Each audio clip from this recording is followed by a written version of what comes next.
Salut Cinévore et bienvenue dans Que fallait-il regarder, l'émission dans laquelle je partage mon coup de cœur du mois. Et pour ce mois de novembre, je suis embêté. Ma dernière vidéo, un vrai flop. Pourtant, j'ai mis du cœur, j'ai bossé la production et je parlais d'un super film d'animation.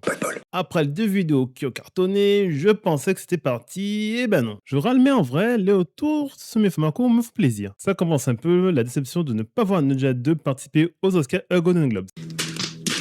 Bref, le public a choisi, alors je vais parler d'un film populaire. Mais lequel? Notre présence ici ressemble à un énorme malentendu.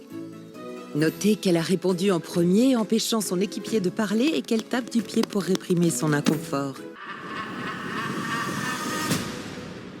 Non, pas vous deux, je vous ai déjà repéré, il n'y a aucun intérêt. You Get For Good, c'est sympa, mais ça reste très moyen. Même avec plus de Dorothy furtive et la bonne chimie Eva Glinda, ça reste sympa à regarder, mais pas grand chose de plus. Soupy 2, c'est Utopie avec des reptiles, c'est joli, c'est drôle parfois, c'est même très bon, mais c'est du déjà vu. Oui, n'est pas The Bad Guys 2 qui veut. Mais on est gentil maintenant. Je suis pas en train de te demander si t'es d'accord. Bon allez, on va parler du meilleur film de Netflix 2025, Frankenstein. Impossible de parler de Frankenstein sans évoquer trois personnes. Tout d'abord, l'autrice Mary Shelley. Pour ceux qui ne la connaîtraient pas, c'est une autrice anglaise du XVIIIe siècle, super avant-gardiste, qui n'a pas écrit beaucoup de romans, mais énormément de nouvelles, dont celui qui nous intéresse, Frankenstein, le Prométhée moderne.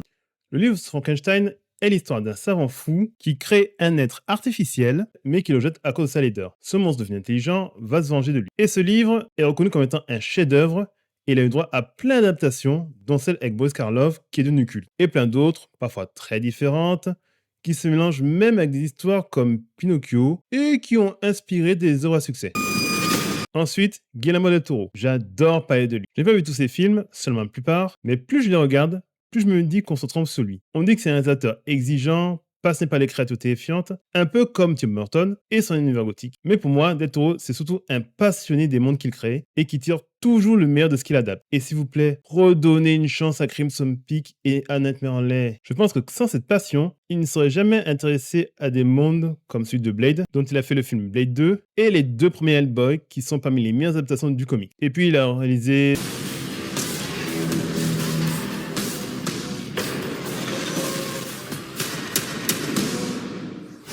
Après son Pinocchio sur Netflix, qui est à la limite du chef-d'œuvre, il a réalisé ce film, et c'est marrant parce que les deux films ont beaucoup en commun. Ce sont deux créations d'hommes perdus qui veulent combler un manque ou prouver l'impossible. Pinocchio est génial, mais Frankenstein, c'est presque mon préféré de Del Toro. On connaît direct sa patte, ses décors incroyables, la musique d'Alexandre Desplat, et une construction en chapitres très adaptée du livre, et bien sûr le monstre. Le monstre, justement, c'est la troisième personne. On le confond souvent avec le créateur. Il faut reconnaître que le design de Boris Karloff et le trauma aide bien. Cela dit, l'acteur Jacob Elordi le joue à merveille. Il apporte de la sensibilité et de la douceur, tout en gardant un aspect effrayant. Je ne le trouve pas glamourisé comme certains le pensent. Pour moi, c'est le Frankenstein de Del Toro. Si vous voulez du glamour, allez voir Scarlett Johansson.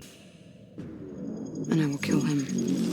Et le personnage de Frankenstein, joué par Oscar Isaac, est parfait. Ce n'est pas le premier rôle de l'acteur dans lequel il joue le créateur d'êtres artificiels. Ici, c'est un être meurtri par la patte de sa mère, amoureux de la femme de son frère, et qui devient, malgré lui, le méchant de l'histoire, le vrai monstre, alors que celui qu'on croit être le monstre n'est qu'un enfant perdu et innocent, qui devient de plus en plus intelligent et rebelle contre son père. Leur relation est super intéressante, et je ne spoilerai pas la fin, même si tout le monde l'a déjà fait. Il faut aussi parler des autres personnages, comme Elisabeth, jouée par Mia Goth ou Christophe Waltz, mais la vidéo serait trop longue. Bref, regardez Frankenstein si ce n'est pas déjà fait. Au sujet des autres films qu'il fallait voir en novembre, Bienvenue à Running Man. franchement, ça me rend dingue que ce film n'ait pas ce qu'il mérite. Il est vraiment trop cool. C'est une grenade. Garde-la. Je n'ai pas vu la version avec Schwarzy, I'll be back. mais j'ai attrapé le prix de danger d'Yves Boisset, qui est super classe. Bon, il a un peu vieilli, mais assez efficace. Et puis voir Gérard Lanvin jeune avec Michel Piccoli, ça vaut le détour. Surtout, le film de Edgar Wright est vraiment top.